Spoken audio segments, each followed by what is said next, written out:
Alrighty guys, we're out here in the orchard here at PV, just checking out some stuff as we learn a little bit about weeds and weeds management. Okay, so fairly quick, this is just to kind of give you an insight a little bit about weed management.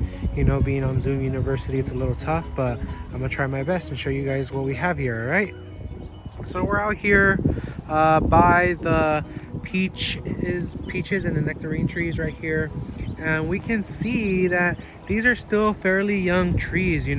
So if they were maybe bigger and more mature trees, more established, maybe 5 to 7 years old, these look like they're about 3 to 4, so maybe actually like 7 to 10 years old, they'd be bigger, they'd be taller than me. These are taller than me maybe by a couple inches, but not too much. These are still pretty young. So when we look down here, we see a couple different types of weeds right here, right? And remember what we talked about in class, how weeds are competing all the time. Remember, they're like siblings. They're fighting for attention from the parents, right? So when we look at these are competing for what? Some ideas. All right, what are some ideas that we think of? First one I can think of is what? Water, nutrients in the soil,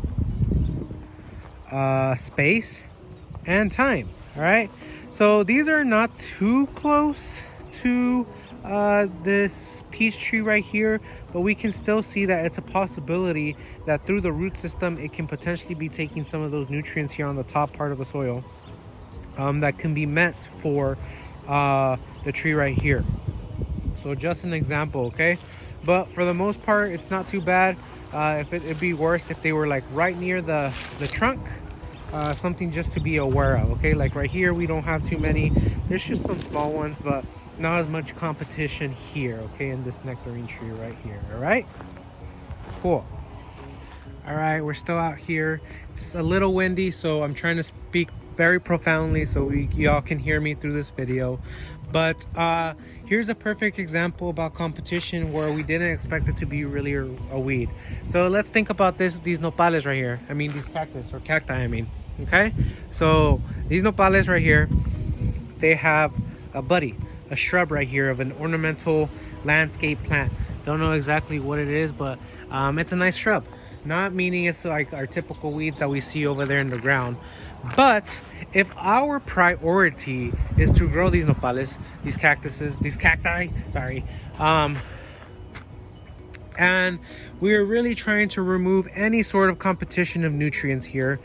First of all, cacti are pretty low maintenance, but let's just use this for an example, okay? So if we're really trying to concentrate all the resources and decrease the amount of competition for these nopales, what we can do is remove the shrub here, okay? And essentially, if we really wanted to, we can consider that shrub right there as a weed because it's competing with the nutrients and the resources like water and space. You know how tight they are, water, space, and nutrients from the soil in comparison to these nopales right here.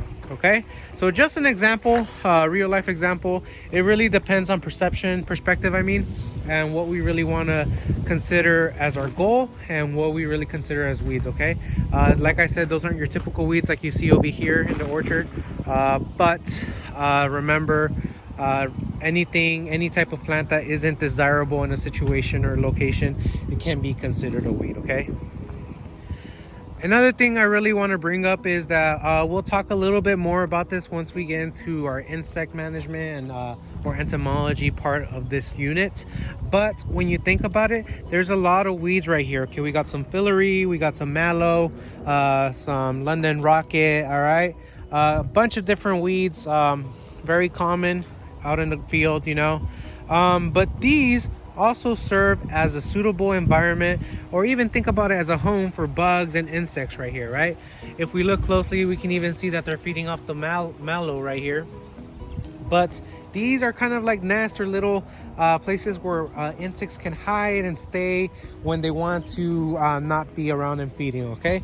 So just another thing to take note of, all right? Continue on, just like how I mentioned, maybe if these were a little closer, they are still a little close comparison to this tree right here. I think it's a nectarine tree. This guy's tiny, right? This is my arm right here, shoulder's length, all right? Shoulder, just above my shoulder, right? So the tree is just below maybe my rib cage, all right, around there. Because this one's still growing, this is still an immature tree, meaning it's young. Maybe we need to prioritize it a little bit in comparison to weeds, because like I said, these weeds are competing for resources. So just something to take in mind, all right? So out here, we're just a little bit farther into the orchard. We're actually here by the vineyard right here, where a vineyard is like great production for wine, all right? But here, we have this giant, not giant, this little hill right here with a bunch of different weeds, right? But let's think about it as in a pest control perspective, okay? Do we really want to spend the time and the energy as human beings and the money to try to remove this when our product over here that we're really focused on is over here? Think about it, all right? Nod yes or no, all right?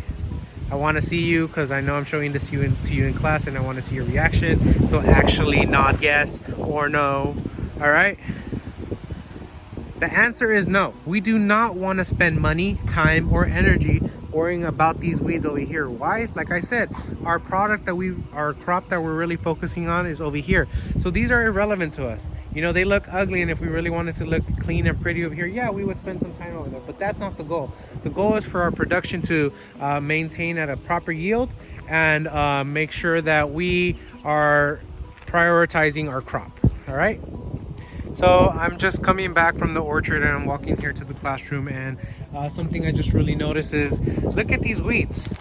Is there really any field around this? Yeah, there's the garden over here that we're working on, but look at these weeds. They're literally coming out of the crack. What's that an example of? Think about it really quick, okay? Mentioned it in the lesson, all right? It's called plasticity, all right? Plasticity meaning that weeds are able to adjust and acclimate to different environments so they can grow. These suckers, they can grow wherever they want if they can, all right? So that's why we're constantly seeing weeds all over the place. Another thing I wanted to bring up is like the idea of weeds being in potted plants. Yes, it's possible for them to be in potted plants. Just look right here. Now it's the sun setting, so it's a little hard to see, but this one right here, this little guy right here, yeah, that's a weed, all right? It's in this little tree right here, which I'm assuming might be pear or apple. Not 100% sure. It might be just an ornamental. I don't know. I'm a little rusty on my plant ID, okay? But it is a possibility for them to grow in such plants. The greenhouse is locked right now because I accidentally locked it, and I don't have the key with me right now. But here's another example. We can see those little weeds right there, you know? Okay, and then one thing I want to bring up is, like I said, size to comparison as far as how much they're competing for not just natural resources, just resources in general. Look at these guys. These guys are very little. They're really not going to cause competition to this whole little tree right here, okay?